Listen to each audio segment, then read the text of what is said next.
accordance with the words of Nivedita Das Gupta, Times of India.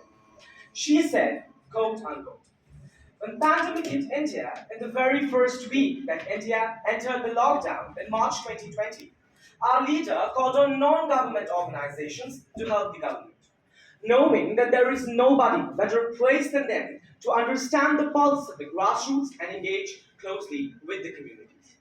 Let me repeat, my worthy opponents, that our government reached out to the NGOs and not to the cooperative societies that you stand for. A warm greetings.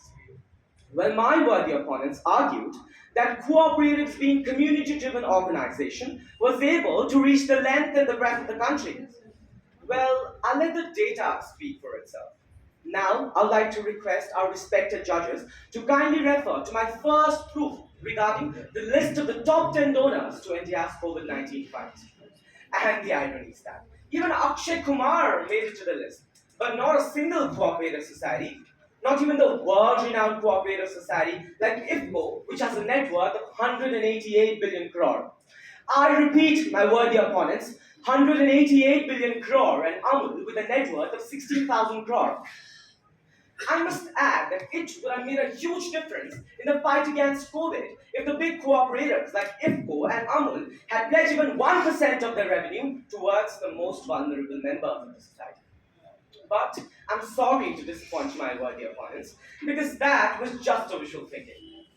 Moreover, donating masks, oxygen cylinders, food articles, and consumer products is actually nothing to boast about. Because even individuals, NGOs, social and political organizations generously helped people in need, from operating community kitchen to even cremating their bodies.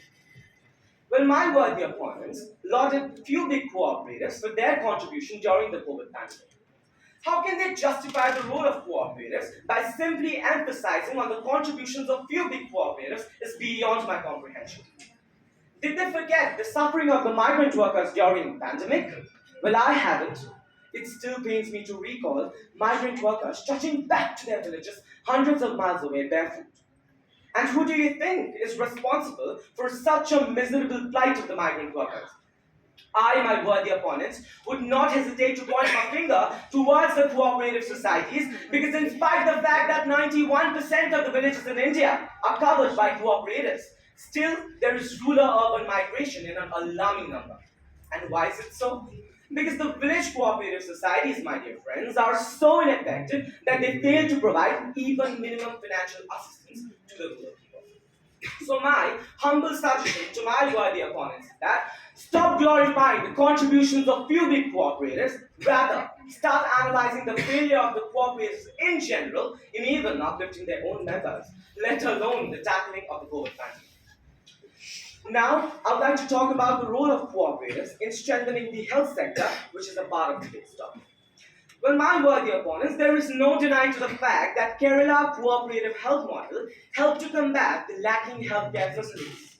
But it wouldn't be fair to justify the role of cooperatives by giving an example of just one state.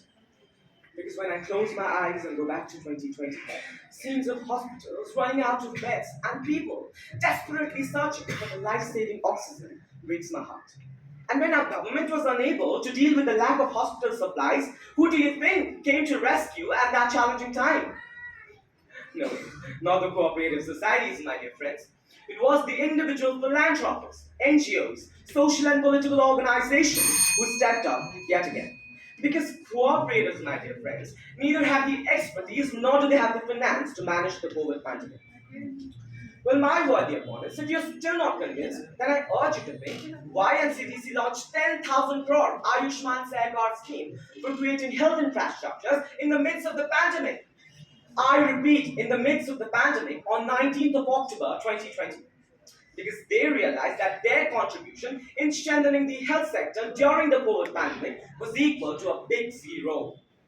But they realized only after so many mothers, fathers, brothers, and sisters had already succumbed to COVID-19. Hence, I'll conclude with a food for your thought that Union Budget of 2022 allocated 900 crores for cooperatives. It is clear where the 900 crores are coming from. So if the cooperatives need taxpayers' money for their development, wouldn't it be sensible to question their role during pandemic? Thank you.